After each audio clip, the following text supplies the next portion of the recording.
안녕하세요. LA의 정규스입니다. 구독과 좋아요 알람 설정은 영상작에 큰 힘이 됩니다. 자, 오늘 살펴볼 주제는요. 테슬라 500불 언제 돌파나라는 주제 다뤄보고요. 자, 그리고 새 역사가 잉태된다라는 주제 다뤄봅니다. 자, 그리고 트럼프와 파월의 전쟁인가? 누가 이길까라는 주제 다뤄보고요. 그 외 테슬라 소식과 미국의 매크로 상황 두루두루 살펴시간 갖도록 합니다. 자, 우리 먼저요, 이 전체적인 미국 주식시장 흐름부터 정리해보고 갈게요. 자, 맵을 좀 보시면요. 오늘 미국 시장을 한마디로 정리하자면요. 다행히 안정감을 찾았다. 이렇게 정리해보면 되겠습니다. 자, 어저께 완전 피바다였죠. 빅테크며 또 뭐 작은 주변의 주식들이며 모든 주식들이 피바다. 오랜만에 어저께 한 3%대에서 5%대까지 빠지는 그런 어떤 그 기존에 비한 폭락이죠. 그런 모습 보이지 않았습니까? 그래서 웃음밖에 나오지 않더라고요. 피바다가. 근데 오늘 보니까요. 역시 또 매그니피센트 세븐 중심으로 서서히 또 안정감을 찾고 있습니다. 그 반면에 작은 주식들을 보면요. 전체가 빠지고 있죠. 이게 이제 바로 극명하게 이따가 매크로 상황에서 뉴스에서 다뤄볼 텐데요. 왜 역시 빅테크인가 들여다 볼 텐데. 자, 일단 마소부터 보겠습니다. 0.08 살짝 뭐 이건 그냥 뭐 의미 없는 숫자죠. 자, 그리고 애플 0.70 상승 살짝 반등했고요. 엔비디아 1.37 올랐습니다. 계속 며칠 동안 빠지다 보니까 어느 정도 빠지면 또 엔비디아는 또 들어오지 않습니까? 거듭 말씀드리지만 엔비디아는 전혀 지금 뭐 펀더멘털이 이상이 있는 게 아닙니다. 그 펀더멘털을 항상 기억하셔야 됩니다. 그렇기 때문에 지금 이제 또 다른 모멘텀이 오게 되면요. 그러니까 꾸준하게 상승합니다. 그러니까 엔비디아는 이제 이 여느 빅테크들처럼요. 꾸준한 지속적인 상승밖에 없을 거라고 보시면 되는 겁니다. 자, 아마존도 1.26. 아마존도 어저께 뭐 많이 빠졌지만 아마존은 지금 연말에 매출 자체가 좋아요. 그러니까 지금 이 하반기에 항상 강세를 보이는 게 아마존이죠. 그리고 구글 0.06 올랐고요. 메타 0.27 빠졌는 다 의미 없습니다. 자, 테슬라도 오늘 뭐 장중에 플러스였다가 장중에 다시 뭐 많이 오르면서 뭐 450달러도 돌파하고 다시 460까지 돌파하는 모습이었는데 자, 뒤에 좀 흘러내렸어요. 전반적으로. 그러면서 0.90으로 빠지면서 마무리했는데 자, 뭐 큰 걱정할 필요 없죠. 뭐 워낙 많이 오르다 보니까 어저께 좀 상대적으로 좀 빠졌고 오늘은 이제 서서히 시장이 다시 테슬라가 회복되고 있는 그런 모습입니다. 여러분 시장이 역시 이 매그니피센트 세븐들이 뭔가 충격을 받고 나면요 가장 먼저 회복합니다. 그 이유가 뭐냐면요 단순해요. 일단 돈을 너무 잘 벌어요. 돈을 참 손쉽게 안정적으로 잘 벌다 보니까 기업들은 믿을 건 빅테크밖에 없는 거죠. 매그니피센트 세븐이요. 그 중에 지금 현재 가장 주도주가 테슬라거든요. 그러니까 여러분들이 늘 제가 뭐 오랫동안 말씀드려왔지만 이 매그니피센트 세븐이 미국을 끌고 가고 있기 때문에 얘네들이 가장 초우량주다. 이들 붙잡고 가면 된다라고 생각하시면 되고요. 작은 주식들은 지금만 빠진 게 아니라 원래 최근에 계속 안 좋았어요. 다우지수도 계속 스트레이트로 빠졌고 어저께 연준의 갑작스런 하키시한 발언들, 매파적 발언들로 전환되면서 충격을 더 받았을 뿐이지 계속해서 좀 더 흐름세가 나빴던 거라는 거 아신다면요. 뭐 그렇게 놀랄 일도 없습니다. 자, 아무튼 오늘 시장도 뭐 다행히 매그니피센트 세븐을 중심으로 좀 회복되었다라고 알려드리고 가겠습니다. 자, 지금부터는요, 미국 경제 소식과 매크로 상황들 몇 가지 체크해보고 가겠습니다. 자, 먼저 살필 것은요, 자, 어저께 완전히, 이 폭락 수준으로 다 떨어졌죠. 자, 그러자, 지금 오늘 아침 이 미국의 월가의 소식들은요, 분주합니다. 뭐, 많은 전문가들이 등장해서 이 문제를 어떻게 볼 것인가, 연준 의장 발언들, 그리고 또 뭐, 지금 앞으로 펼쳐질, 주식 시장, 뭐, 굉장히 발빠르게 움직입니다. 왜냐하면 굉장히 흐름을 잘 타고 있다가 갑작스럽게 소위 말해서 폭락을 해버리니까 자, 지금 뭐 시장이 거의 패닉 상태죠. 자, 그러다 보니까 지금 소위 이런 시장에 가장 또 늘 부름을 받는 사람이 탐리죠. 자, 이 탐리가 오늘 또 이 등판했습니다. 자, 위에 타이틀 좀 보시면요. Panic Deep Will Be Bought이라고 합니다. 그러니까 이게 답인 거예요. Panic Deep Will Be Bought. 그러니까 지금 패닉이 와가지고 공포감이 와가지고 주가가 폭락했어요. 주가가 폭락하니까 그 폭락한 주식을 사라는 거죠.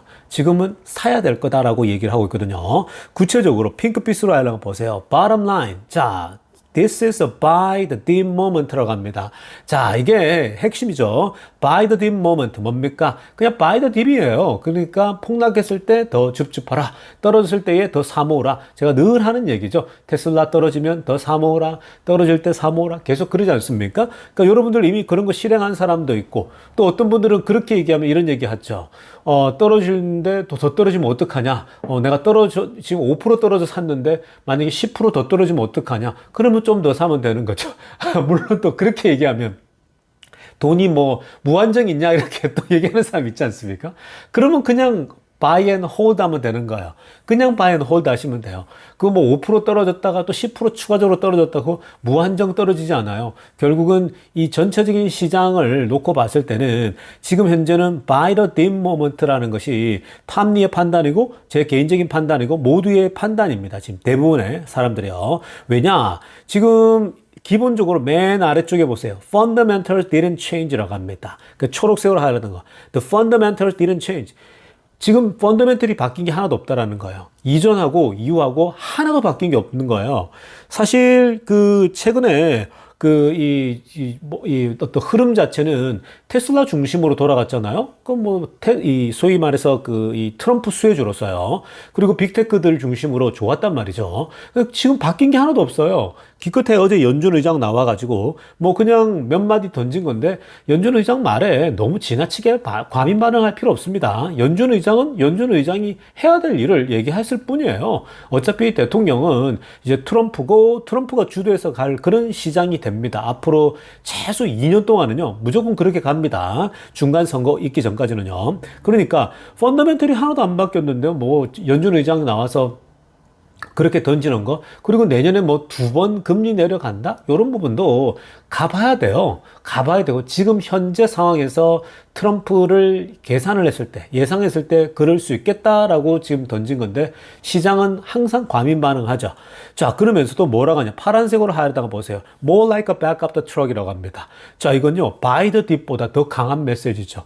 자, 지금 당연히 떨어지면 줍줍해야 된다라고 하는데, more like a back up the truck. 야, 트럭 돌려 지금 더 채워넣으라는 거예요.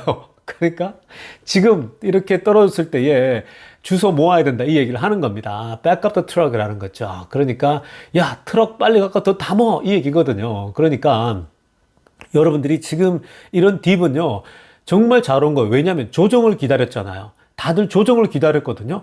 야, 조정 한번 와야 되는데, 특히 테슬라.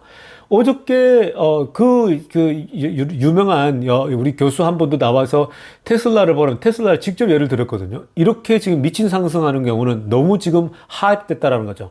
너무 지금 뜨겁기 때문에 좀 식고 가야 된다라는 거예요. 그러니까 사실 조정도 없이 오른다? 그럴 수는 없거든요. 어느 정도 다지고 가고 조정을 받아서 이렇게 가야 되는 건데, 사실 저도 계속 말했지 않습니까?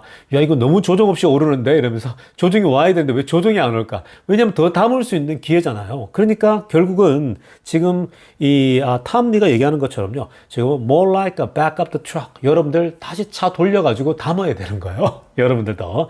이 기회가 왔는데 사람들은 내리기를 바랐는데 지금 또 못 사죠. 항상 그게 반복됩니다. 오를 때는 올라서 못 사고 내릴 땐 더 내릴까 싶어서 못 사는 게 이게 항상 투자자의 심리입니다. 그래서 주식 투자를 굉장히 주식 투자가 쉬운 건데도 불구하고 어려운 거예요.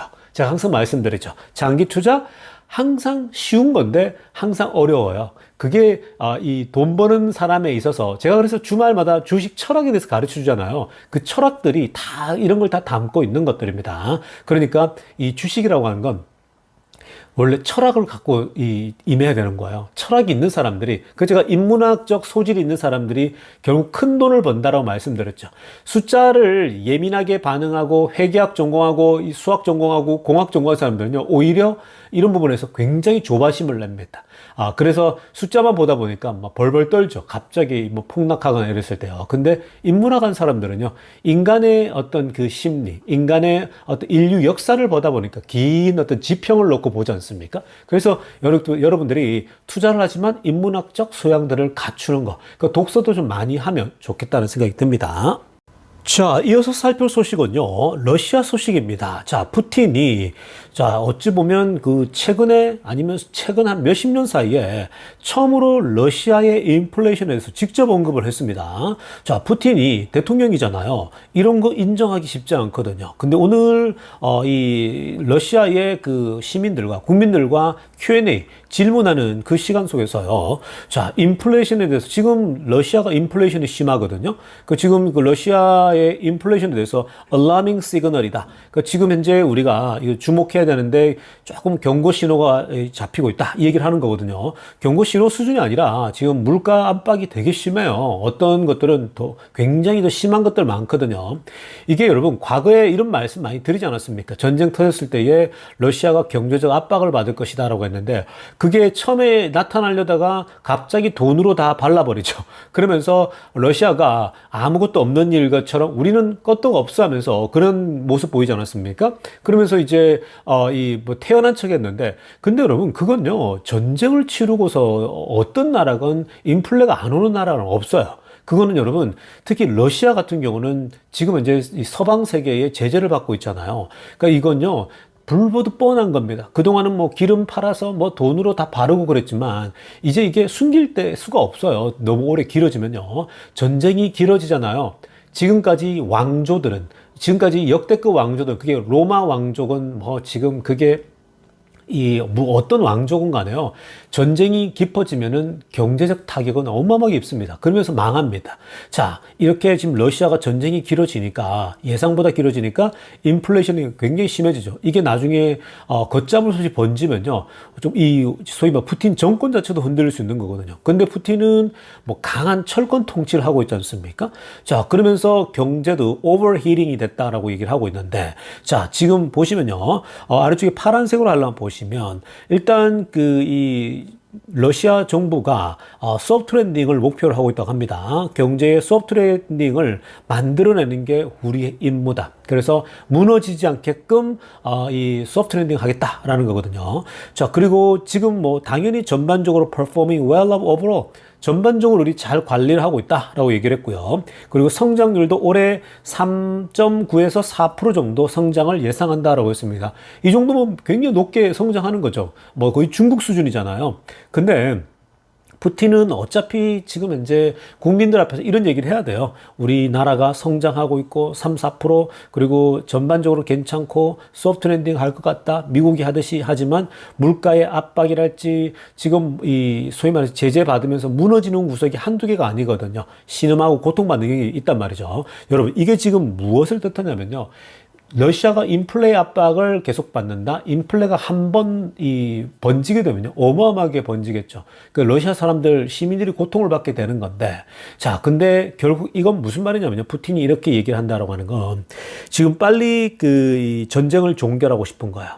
전쟁을 끝내야 인플레도 다 풀리고 다 모든 게 정상적으로 돌아간다는 거야. 근데 푸틴이 왜 이런 기대를 하고 있냐? 지금 트럼프가 대통령 들어오잖아요. 그러니까 트럼프와 빨리 만나고 싶어 하고 트럼프도 푸틴하고 관계가 좋고 트럼프는 원래 전쟁주의자는 아니에요. 전쟁하고 싶어 하는 사람이 아니에요. 뭐 군대나 이쪽에 있는 사람이 아니기 때문에 트럼프는 언제나 그냥 뭐 다른 나라에게 협박을 하고 위협하는 건요. 협상의 기술일 뿐이에요. 항상 적당한 타협안을 만들어내는 그냥 비즈니스맨이거든요. 자, 그래서 이 트럼프가 이제 들어서기 때문에 푸틴은 트럼프와 어떤 딜을 하겠죠. 어떻게든 딜을 딱 하게 되면, 자, 이제, 이 소위 말해서 러시아 전쟁이 끝이 난다? 우크라이나 전쟁이? 그러면 여러분, 그때를 생각하셔야 되는 거예요. 여러분들은요, 지금을 볼 게 아니라 1년 뒤, 2년 뒤 트럼프가 들어서서 만약에 전쟁이 끝난다? 그러면 여러분, 유럽도 지금 얼마나 원하는지 몰라요. 속으로는요, 저 러시아 우크라이나 전쟁이 빨리 끝이 나야 된다라고 기대감을 갖고 있어요. 왜냐면요, 그게 끝이 나면 지금 그 우크라이나 전쟁 복구 있죠. 전쟁을 복구할 때 재건 사업이 어마무시합니다. 그 재건 사업에 미국을 중심으로 유럽들이 뛰어들게 되면요. 원래 항상 어느 나라가 피폐해지면은 그 피폐한 나라를 재건하면서 이제 옆에 주위에 이웃 나라가 살아나거든요. 일본이 그런 나라였잖아요. 일본이 좀 얍삽한 게 항상 그런 거거든요. 그러니까 우리나라가 남북전쟁 치를 때에 일본이 우리나라 전쟁에 그 여러 가지 어떤 그 재건하는 데 있어서 그 본인들도 2차 대전 때 피폐했을 때 우리나라 딛고 일어선 거 아니겠습니까? 그러니까 일본이 우리나라 때문에 저렇게 크게 갑자기 이제 잘할 수 있었던 거거든요. 그게 그런 거예요. 전쟁이 터지면은 연나라들이 그걸 이제 어떻게든 그걸 딛고 일어서려고 하는데 지금 유럽이 엄청 안 좋잖아요. 그러니까 우크라이나 재건 사업을 통해서 도약하려고 지금 다들 준비 중에 있습니다. 그렇게 되면 어떻게 될까요? 주가라고 하는 게요. 굉장히 지는 겁니다. 어마어마한 또 이 성장하는 때가 나오니까 길게 보고 바이 앤 홀드 하세요.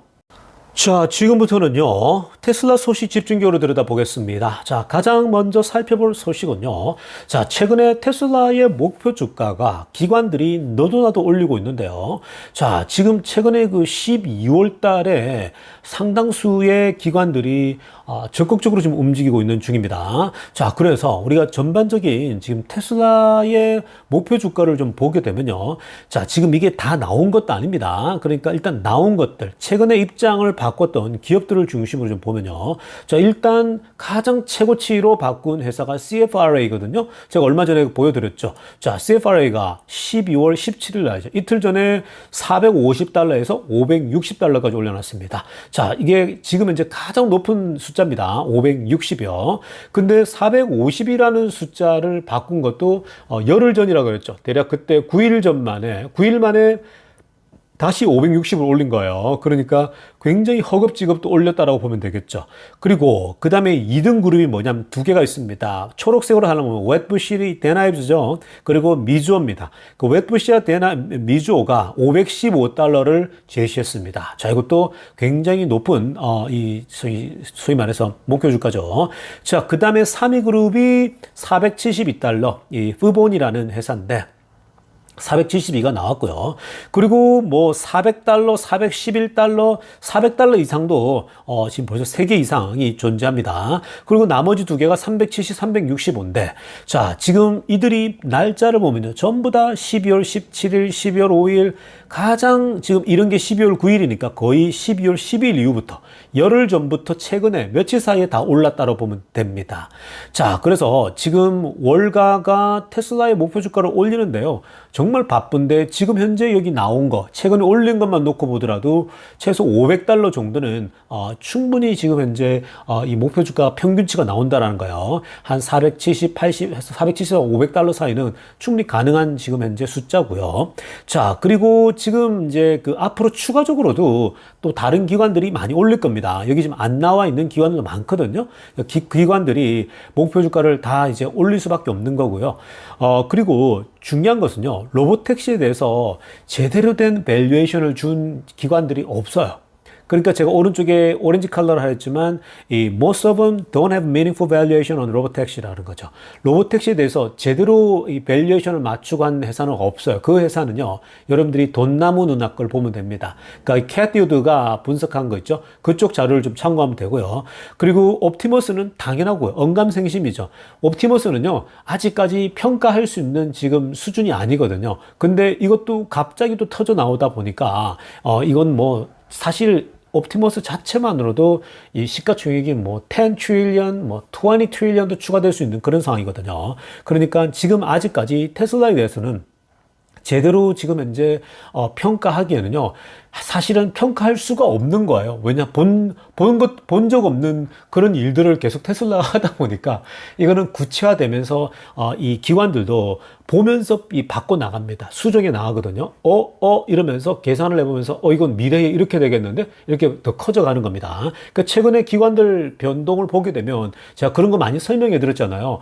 지금 테슬라 주가를 오히려 기관들이 보면서 쫓아간다고. 기관들이 보면서 수정해 간다고. 왜냐면 기관들도 이거 처음 소위 말해서 접근하는 영역이다 보니까 이럴 수밖에 없는 거예요. 그러니까 그런 걸 이해할 필요가 있고요. 그래서 결국은 테슬라가 지금 여러모로 기관들이 이렇게 불리시하게 보고 있는 거는 뭐니 해도 지금 이 내년에 트럼프 행정부에서 테슬라가 차지하게 될 그것도 위치들, 그리고 머스크가 지금 갖고 있는 일종의 권력이죠. 그 권력과 그리고 테슬라 갖고 있는 펀더멘털이죠. 어마어마한 무시하지 않습니까? 그래서 지금 테슬라 자체만으로도 폭발 직전인데 올 한 해 내년 1년 2년이 앞으로 너무 중요해요. 그러니까 여러분들은요 그런 걸 생각하면 테슬라 펀더멘털만 생각하면 무조건 계속 사모아 가셔야 돼요. 이번 같이 떨어진다? 돈 있는 사람들은요 그냥 줍줍해 나가는 겁니다. 그리고 돈 없는 사람들은 바이 앤 홀드인 거고요. 그래서 이렇게 되면 결국 트럼프 행정부의 힘을 바탕으로 해서 시대를 타고 날아가겠죠. 그래서 그런 때가 어찌됐건 지금 앞으로 계속 펼쳐질 거니까 그냥 지금 이렇게 떨어지면요 그냥 이거 재밌는데? 이렇게 생각하시고요. 늘 또 운동하시면서 이렇게 이 차근차근 그냥 바이 앤 홀드 하시면 되겠습니다. 자, 다음으로 살펴볼 소식은요. 또 테슬라가 새로운 역사를 만들고 있습니다. 자, 굉장히 중요한 소식인데요. 저 테슬라가 텍사스 어스틴 그 시와 그 시 당국자들과요. 지금 이 굉장히 긴밀한 대화를 나누고 있다는 소식입니다. 어떤 대화냐? Autonomous Vehicle Technology라는 거예요. 테슬라가 현재 FSD, 지금 이 13.2 이제 나오면서, 최신 버전 나오면서, 자, 이걸 바탕으로 해서, 텍사스 어스틴 씨와 대화를 나누고 있다는 건데, 이게 일종의 그런 거죠. 여러분들 한국으로 따지면은, 이 충청도의 대전시와, 소위 말해서 이제 대화를 나누는 거겠죠. 아니면 울산시와, 현대자동차가 있는 울산시와, 소위 말해 현대 자율주행 기술이 있다 이러면은 대화를 나눠서 자, 이 도시에 우리 자율주행을 실행하려고 하는데 여러분들에게 이 자율주행 기술에 대해서 시범을 보여주겠다. 이렇게 이제 하는 거거든요. 그 지금 early talks라고 합니다. 그러니까 지금 이제 그 텍사스 어스틴의 그 당국자들과 그러니까 정책자들이죠. 이 사람들과 이제 실제 그 대화하면서 이들이 테슬라 자율주행을 타봐야겠죠. 그러니까 FSD를 실제로 작동되는 걸 보게 되면 이제 이들은 그냥 소위 말해 임프레스 되겠죠. 그냥 눈 돌아가는 겁니다. 이런 세상이 있었냐 이런 겁니다. 왜냐하면요. 이게 사실 이미 캘리포니아 샌호세 실리콘밸리에 그때 애플이 있는 그 도시 있잖아요. 비싼 동네가 있거든요. 자, 거기에 그 시의원들 그 중에 한 사람이 그때 테슬라 이 로보택시 행사에 왔잖아요. 보고 완전히 소위 말해서 뿅 가버린 거예요. 그래서 이거 장난 아닌데? 그래서 시의회에 와가지고요. 우리 도시가 가장 먼저 도입해야 된다. 라고 하면서, 본격적으로 입안하고, 이제 자신들이 이제 정책적으로 준비하는 거예요. 마찬가지입니다. 한번 이걸 경험하게 되면요. 다들 놀래버릴 거예요. 당장 우리 도시가 되지. 근데 텍사스에서 어스틴은 떠오르는 도시거든요. 새로운 도시거든요. 그러니까 여기가 마치 이 한국으로 따지면 판교 그런 느낌이라고 보시면 됩니다. 텍사스에서의 판교, 우리나라에서의 판교 같은 느낌이거든요. 그러니까 여러 가지 새로운 신도시가 만들어지면서 기술 이 관련된 이런 회사들이 많죠. 자, 그래서 이 텍사스 어스틴의 이 당국자들과 이런 얘기를 하고 있다. 이거는 이제 지금 내년 지금 그 여름 지나고 나면 본격적으로 자율주행을 이제 테스팅하는 그런 것을 출시하겠다라는 건데 이 사전에 이렇게 대화를 해야겠죠. 본인들 다 타보게 되면 다 감동받게 될 겁니다. 근데 이제 이게 지금 수준에서 앞으로 6개월 뒤면 여기서 대여섯 배 더 좋아진다. 사람이 운전하는 것보다 더 안전해진다. 이 얘기를 하게 될 거 아닙니까? 그러면 사람들이 계속 모니터링을 하겠죠. 그리고 실제로 차를 주면서 이 당국자들, 소위 말해서 여기에 법을 집행하는 사람들에게는 테슬라 차를 무료로 제공하는 거예요. 제공해서 야 타보고 니네가 말해줘 이런 거거든요. 그러니까 점점 업그레이드 된다고 얘기하면서 하면 이 사람들이 그걸 타보면요. 이 좋은 도시에 테슬라 자율주행을 우리 도시에부터 시행하겠다. 누구나가 도시의 어떤 소위 지도자들은요. 그런 것들이 있지 않습니까? 상징적인 거. 그러니까 테슬라의 자율주행이 우리 텍사스 어스틴으로부터 시작한다. 이건 굉장히 광고용으로도 좋은 거거든요. 그러니까 지금 이제 초기 대화를 나누고 있다. 앞으로 새로운 역사, 정말 이 테슬라의 역사가 만들어지는 그런 시기가 오고 있다는 겁니다. 이게 여러분 텍사스와 대화가 되고 이제 본격적으로 시행이 되게 되면요. 길거리에 걸어 다니는 걸 보게 되고 하면 언론들이 이제 비추게 되죠. 자, 그렇게 되면 테슬라 주가는 고공행진을 또 하게 될 겁니다. 자, 다음으로 살펴볼 소식은요, 기분 좋은 소식입니다. 아래쪽에 사진 한번 보시기 바랍니다. 자, 여러분, 여기가 어디겠습니까? 사람들이 줄을 어마어마하게 서 있거든요. 엄청나게 사람이 줄 서서 기다리고 있어요. 이 이제 가게가 문을 열기를요. 여러분, 이게 어떤 장면입니까?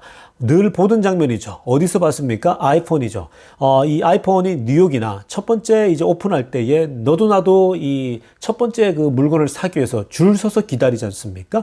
자, 그런데 지금 이 줄 서서 기다리는 것이요. 아이폰이 아니에요. 아이폰을 기다리는 게 아니라 지금 테슬라의 가게 앞에서 기다리고 있습니다. 여기는 어디냐? 대만이라고 합니다. 타이완이요. 자, 타이완에 진출한 지 뭐 이렇게 얼마 안 됐지만 타이완에 지금 현재 이 테슬라 매장이요. 사람들이 이렇게 줄지어서 기다리고 있습니다. 그 테슬라를 이제 사기 위해서 그리고 직접 테스트해보기 위해서 기다리는 거거든요.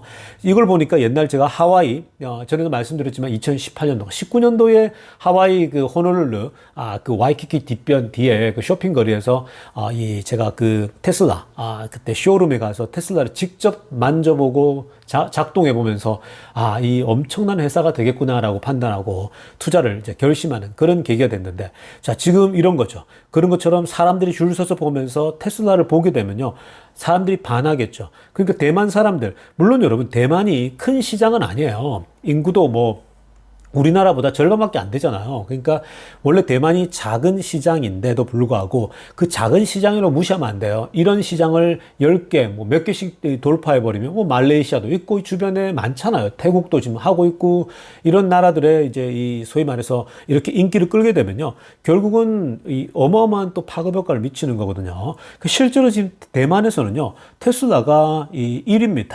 그러니까 테슬라가 이번 달 보니까 1등에 등록했거든요. 그러니까 지금 11월 1일부터 11월 30일 있죠. 그러니까 11월 한 달 동안 보니까 이 테슬라가 독보적인 1등을 하고 있습니다. 그리고 2등, 3등 있는데 뭐 3등 보니까 BMW 있고 4등 벤츠입니다. 언제나 BMW, 벤츠가 럭셔리 카에서는 최고죠. 근데 테슬라가 독보적으로 앞에 있습니다. 그만큼 지금 테슬라가요, 이 전기차 영역에 있어서는 소프트웨어에서는요, 이 BMW랑 벤츠가 못 따라온다 그랬죠. 얘네들은 겉모습은 좀 화려하게 만들 수는 있어요. 근데 정작 여러 가지 어떤 그 가장 중요한 소프트웨어랄지 안에 이제 그 이 심플리시티라고 해야 될까요? 그런 부분에 있어서 못 따라오고 있는 겁니다. 자, 그런 차원에서 이 테슬라가 얼마나 독보적인지 이 대만에서도 다 드러나고 있습니다. 그러니까 지금 테슬라가요, 수요가 없는 게 아니고요. 경제가 좋아지면 좋아질수록 더 많이 늘어날 겁니다. 그러니까 디맨드 이슈가 아니고요. 점점 더 올해도 이제 늘어나고 있으니까 우리가 결국 이 금리가 내려가고 했을 때에는 훨씬 더 매출은 더 잘 나오게 될 겁니다. 더 중요한 건 일단 이제 모델 2라고 하는 2만 달러에서 3만 달러짜리 그 저렴한 차가 나오게 되는 거거든요. 그거 준비 중에 있으니까 그게 나오게 되면 결국은 테슬라가 이런 마켓 쉐어를요 확실히 가져가게 될 겁니다.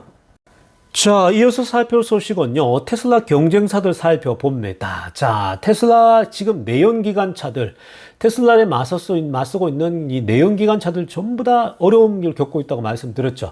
얼마 전에 일본 차들 중에 닛산하고 혼다가 둘이 이 합병을 한다는 얘기까지 들리지 않았습니까? 닛산이 합병을 하자면 망한다고 말씀드렸죠. 1년 내에 망할 확률이 높다라고 닛산의 지도자들이 얘기하지 않았습니까? 자, 그런데 이게 이제 내연차들만 어려운 게 아니고요. 지금 이 스타트업 기업들 있죠. 스타트업 기업들 중에 미국의 스타트업 기업 중에 이제 전기차 커누라고 있습니다. 자, 이 커누가 지금 굉장히 어려움을 겪고 있다고 합니다. 재정적으로 어려움을 겪고 있고 회사 운영을 하는 데서 물건이 팔려야 되는데 잘 안 팔립니다. 자, 그래서 지금 Struggling EV Startup 커누라고 합니다. 자, 이 커누 전기차 스타트업 기업이 이제 재정적으로 어렵다 보니까요.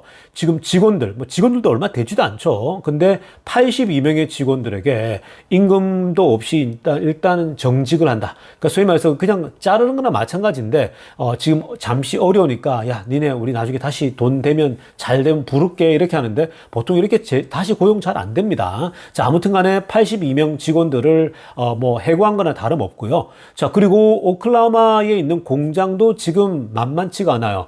자, 일단 여러분, 공장이 팽팽 돌아가려면 매출이 있어야 되잖아요. 팔려야 되잖아요. 수요가 있어야 되는 거 아닙니까? 근데 지금 여러분, 지금 미국에서는 테슬라가 독보적인데 다른 전기차는 뭐냐면 이제 이 리비안이 그다음 넘버 2예요. 그다음에 뭐 이제 루시드랄지 있는데 지금 사실 생존 자체가 불투명하죠.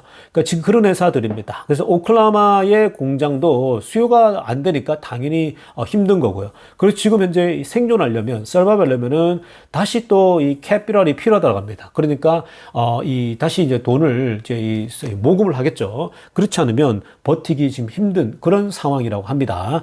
여러분 이게 지금 일어나고 있는 현상입니다. 내연기관차, 레거시 자동차 업체들 그리고 스타트업 기업들 중국도 보세요. 최근에 제가 이제 중국에 새롭게 지이유에라고 그 회사가 망하기 직전이라고 말씀드리지 않았습니까? 근데 지금 그런 회사들이 계속 나와요. 중국은 더 많이 망할 수밖에 없는 상황이 옵니다. 그러니까 지금 자동차 판매가요. 이게 쉽지가 않아요. 왜냐하면 경제적으로 자동차를 막 거뜬히 살 만큼 지금 그렇게 좋은 상황들이 아니잖아요. 아무리 연착륙하고 지금 미국도 연착륙 하지만요. 어려운 건 어려운 거예요. 뭐 재정이 막 풍성해가 넘쳐서 흘러넘쳐서 막 흥청망청 쓰는 때가 아니잖아요. 그렇기 때문에 지금은 다들 돈을 아끼면서 쓰는 거예요. 그러니까 쓰고 있다는 것 자체가 그나마 이제 위안이 되는 거죠. 그러니까 리세션, 경기 침체는 아예 쓸 돈도 없는 거거든요. 그러니까 기업들이 도산하게 되고 더 힘들어지는데 지금 어찌됐든 자동차 같은 경우는 사이즈가 크잖아요. 덩치가 크다 보니까 이거는 우리 이번엔 자동차 사지 말고 한 1년 뒤, 2년 뒤 사자 이런 식으로 미루지 않습니까? 그냥 있던 거 더 타자 이러는 거죠. 왜냐? 사이즈가 크니까. 그래서 이런 지금 자동차 산업들이 다 지금 어려움을 겪고 있는 중입니다. 올해, 내년, 후내년까지도 계속 어려움을 겪으면서 아마 많은 회사들이 망하는 회사가 나올 수밖에 없을 것이다 라고 말씀드리겠습니다. 자, 여러분 오늘 영상은 이쯤 하고요. 2부 때 뵙도록 하겠습니다. LA 종교스티브였습니다.